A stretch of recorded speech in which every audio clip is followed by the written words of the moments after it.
Welcome to Reef Diary Day 48. I've talked about this in a few other diary episodes that I was going to do something. Well, it's finally going to happen tonight. What happened was I discovered some red bugs in my acroporas and I wanted to remove them, but I lost a whole bunch of SPS recently, so you'd think the problem would have taken care of itself. However, that is not the case. I have seen, a red bug here and there on a few acros, but yesterday I found a ton of them, the mother load, on one branch, and I was like, holy moly, I have to treat the tank now. So a red bug is not even red.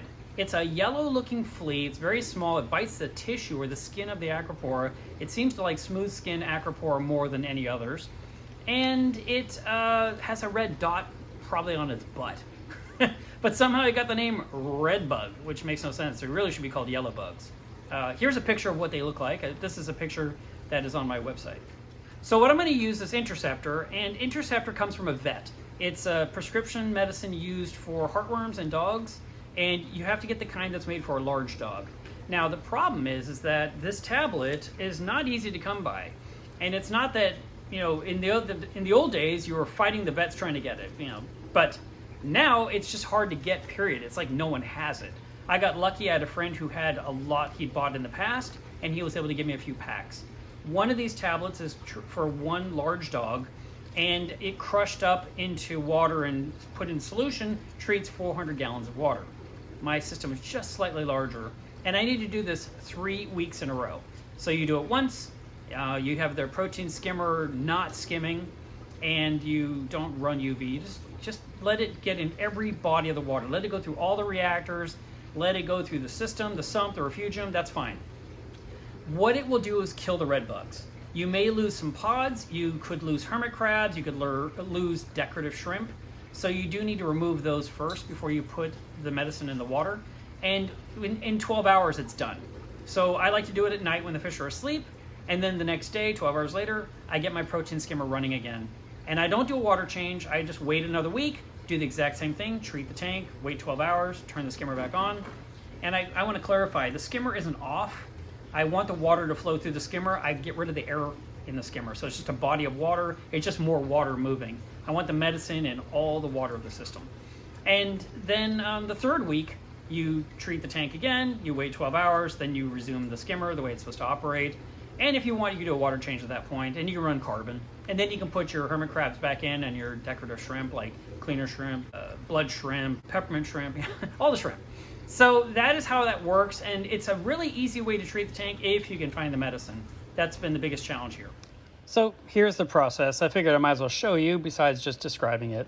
Take out your tablet and put it on something, maybe a flexible cutting board. I used a napkin in this case, and I'm using a large spoon to just press down and crush it into powder.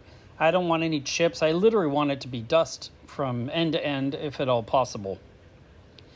Once it's absolutely smashed, I grab a cup of tank water and I will pour this powder straight into that cup and I'll stir it all up. So you get to experience all of that right now. So here's my cup of water. Now, pouring it in, obviously if you had a cutting board and you're scraping it in, you're gonna leave some behind. I'm trying to make sure I use the entire tablet and don't leave anything out. Anything that was still on the napkin or on the spoon, I made sure to pry it off and get this into the cup. And then you want to stir this actually several times over a period of minutes to make sure it's fully dissolved. There has been comments in the past you could warm up the water to speed up this process, but it seems to dissolve perfectly fine over a 5-minute period. Once it's completely stirred up and you don't have any chunks in there anymore, then it's ready to pour it into your tank. Everything's on. I'm not turning off anything. The only thing you don't want to run right now is carbon. You definitely don't want to take out the medicine that you're putting in. And once it's in there, then you don't have to do anything. Just wait. And basically, 12 hours later, there's no change in your tank. The medication will have become inert by then, according to one vet I spoke with. One of you yesterday made a great point in the comments, and they pointed out that the hammer coral in the back of my tank is not a hammer at all, it's a Frammer. A Frammer has basically been given that name because it seems to be part frog spawn, part hammer. And he's absolutely right. I went through and looked at them all really close up, and I was like, I didn't even notice. Because the person that gave it to me said, here's a huge hammer coral, and I just believed them. And, I put it in the tank, I didn't really think about, well, how do the tips look? So here's a close-up of some of those tips so you can see for yourself. Instead of that elongated hammer look, there's a bunch of little circles like the frog spawns have. So that's a kind of cool little thing to find on a reef. It's nice to have something different.